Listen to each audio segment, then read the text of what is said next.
توکل اللہ کی ایک حکایت۔ داؤد طائی کے شہر میں ایک عورت بیوہ کیا ہوئی کہ اس پر مصیبتوں کے پہاڑ ٹوٹ پڑے۔ بچوں کا ساتھ اور کل جمع پونجی بس 3 درہم۔ حالات سے مقابلہ کرنے کی ٹھانی اور جا کر بازار سے ان 3 درہم کا اون خرید لائی۔ کچھ چیزیں بنا کر فروخت کی تو 5 درہم وصول پائی۔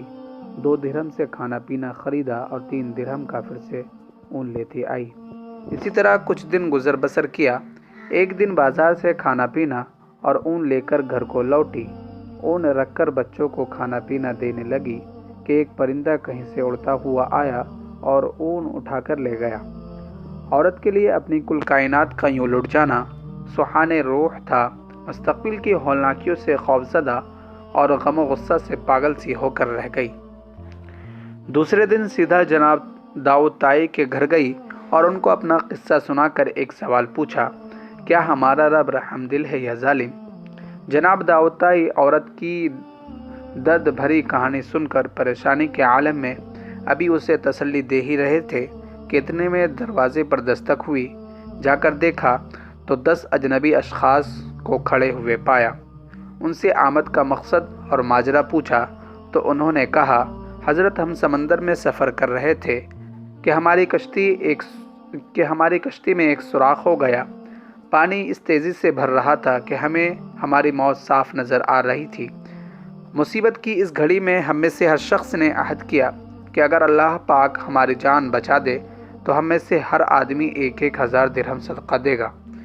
ابھی ہم یہ دعا کر ہی رہے تھے کہ ایک پرندے نے کہیں سے ہماری کشتی میں اون کا ایک گولا لا کر پھینک دیا، جسے ہم نے فوراً سوراخ میں پھنسا دیا۔ کشتی کو پانی سے خالی کیا اور سیدھا یہاں نزدیک ترین ساحل پر آ پہنچے۔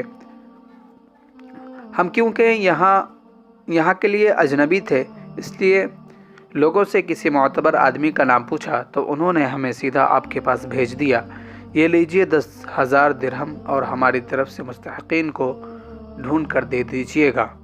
داؤد طائی رحمۃ اللہ علیہ اللہ رب العزت کی اس حکمت پر حیران و پریشان ہوتے ہوئے 10,000 درہم لے کر سیدھا اندر اس عورت کے پاس گئے۔